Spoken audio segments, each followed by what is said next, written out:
तीन फंडामेंटल बात हम लोग कह रहे हैं।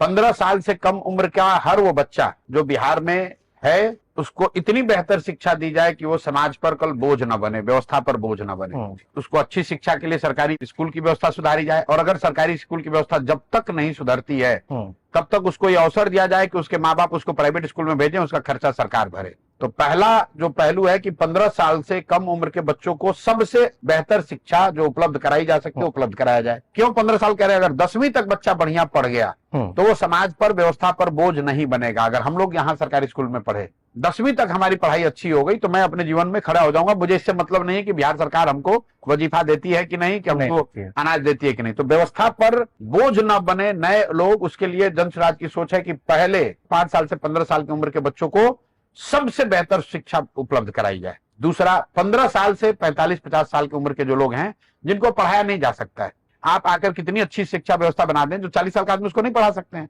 उसको कैसे बेहतर उसकी जिंदगी को बनाया जाए। उसके लिए जन स्वराज का फिलॉसफी है, जो सोच है, परिकल्पना है कि उनके हाथ में पूंजी उपलब्ध कराया जाए। चाहे वो किसान है, छोटा व्यापारी है या मजदूर है, अगर उसके हाथ में पूंजी हो तो वो अपने जीवन में कुछ बड़ा कर सकता है। वो अगर सैलून में आज बाल काट रहा है, उसके पास पूंजी हो तो वो सैलून लगा सकता है। अगर वो किसान है, उसको पूंजी हो तो अपने खेत में पंपिंग सेट लगाकर सिंचाई की व्यवस्था कर सकता है। अगर वो छोटा दुकानदौरी करने वाला आदमी है, उसको पूंजी हो तो अपना बड़ा दुकान कर सकता है। और जो बूढ़े लोग हैं उनको कम से कम 2000 रुपया मिले, ताकि वो बेसिक जीने खाने का व्यवस्था कर सके, जिनको बिहार में सिर्फ अभी 400 रुपया मिलता है। अब आपका सवाल हो कि शिक्षा कैसे सुधारिएगा, पूंजी कैसे दीजिएगा, ये 2000 रुपया कैसे दीजिएगा। शिक्षा सुधारने का मैंने आपको बताया कि बिहार में शिक्षा की व्यवस्था सुधारने में करीब 10 बरस लगेंगे। मैं उनमें से नहीं हूं जो कहता है कि मैं कल आऊंगा कल सुधार दूंगा। अच्छी बात है, इतनी स्पष्टता है। 10 बरस लगेंगे। और उसका मॉडल जो है कि बिहार में हम लोगों ने देखा है, नेतरहाट एक विद्यालय होता था जो सरकारी विद्यालय है। एक नेतरहाट से 1500 से ज्यादा IAS IPS आज बने हुए, तो सरकारी स्कूल है। अगर नेतरहाट जैसा विद्यालय हर प्रखंड में 5 बना दिया जाए तो बहुत हद तक ये संभव है कि अच्छी शिक्षा व्यवस्था उसके इर्द गिर्द खड़ी की जा सकती। और ये बनाने का जो सरकार के पास पैसा है, हम लोग 500 विद्यालय हर साल बना सकते हैं, इससे ज्यादा नहीं बना पाएंगे, क्यों? उतना पैसा ही नहीं है। अगर हम 500 विद्यालय भी हर साल बनाएंगे तो अगले 10 साल में 5000 विद्यालय बना देंगे, जिससे कि बिहार में हर प्रखंड में 10 अच्छे विद्यालय हो जाएंगे। आपने कहा कि पूंजी कहां से आएगी? योजना से पूंजी नहीं आती है, सरकार के पास पैसा ही नहीं है, पूंजी कहां से देंगे ये लोग? बिहार सरकार का टोटल बजट है 2,46,000 करोड़, उसमें प्लान्ड बजट इनका कितना 10-20% भी नहीं है। 50,000 करोड़ भी सरकार के पास नहीं है साल भर खर्चा करने के लिए, पूंजी कहां से देंगे? बिहार का जो प्लान्ड एक्सपेंडिचर है वो 50,000 करोड़ से कम है साल का, तो आप इतने लोगों को पूंजी कहां से दे देंगे?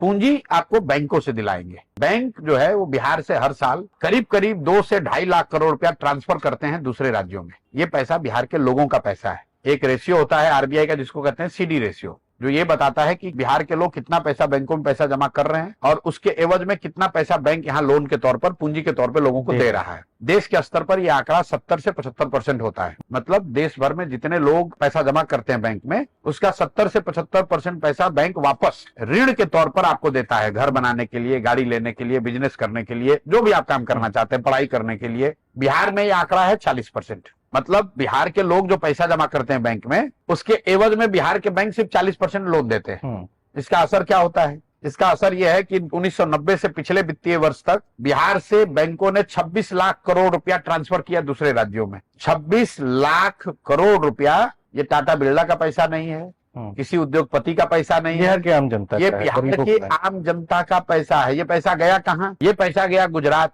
ये पैसा गया तमिलनाडु, ये पैसा गया आंध्र प्रदेश, तेलंगाना, केरल। क्योंकि वहां CD रेशियो कितना है? वहां CD रेशियो 80, 85, 90, 95, 100। ये मेरा आंकड़ा नहीं, RBI का आंकड़ा है। तो अगर आंध्र प्रदेश में लोगों ने बैंक में जमा किया 100 रुपया, लोगों को ऋण मिला 105 रुपया। बिहार में लोगों ने जमा किया 100 रुपया, हमको ऋण मिला 40 रुपया। कि बिहार में CD रेशियो कम क्यों है? क्योंकि यहाँ ना लोगों को, नेताओं को इसकी समझ है, ना इस पर कोई ध्यान है। और ऐसा नहीं कि ये बैंकों की मनमर्जी है कि वो जहां चाहे वो करें। ये मुख्यमंत्री के अध्यक्षता में एक कमिटी होती है जो कि जिसका काम है ये देखना कि कम से कम 70% CD रेशियो को बना के रखा जाए। मतलब अगर 100 रुपया बिहार के लोगों ने जमा किया तो 70 रुपया बिहार के लोगों को लोन कर्ज मिले। लेकिन जैसे यहाँ का दरोगा मुख्यमंत्री का बात नहीं मान रहा है, शिक्षक, डॉक्टर, BDO CO नहीं मान रहा है, वैसे बैंकर भी बात नहीं मान रहे हैं। तो बिहार में अगर एक सपोर्टिव इन्वायरमेंट हो, बैंकर्स के साथ मिलकर काम किया जाए, तो अगर यहाँ 70% भी CD रेशियो कर दिया जाएगा तो हर साल 2 से 2.5 लाख करोड़ रुपया एक्स्ट्रा, बजट की जरूरत नहीं है, एक्स्ट्रा पैसा लोगों को उपलब्ध हो जाएगा।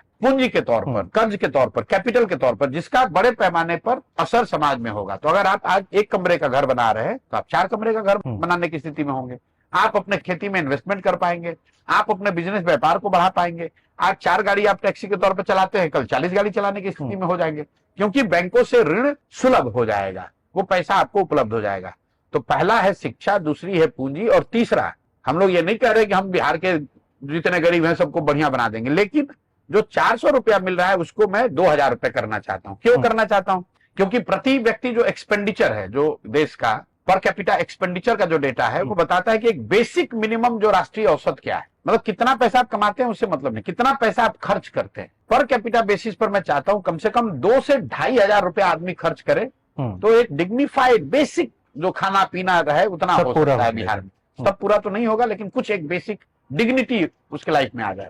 इसलिए ये 3 फंडामेंटल बात कह रहे हैं। 5 से 15 के लिए पढ़ाई, 15 से 45 के लिए पूंजी रोजगार, और जो बूढ़ा है उसको खाने जीने के लिए 2000 रुपया।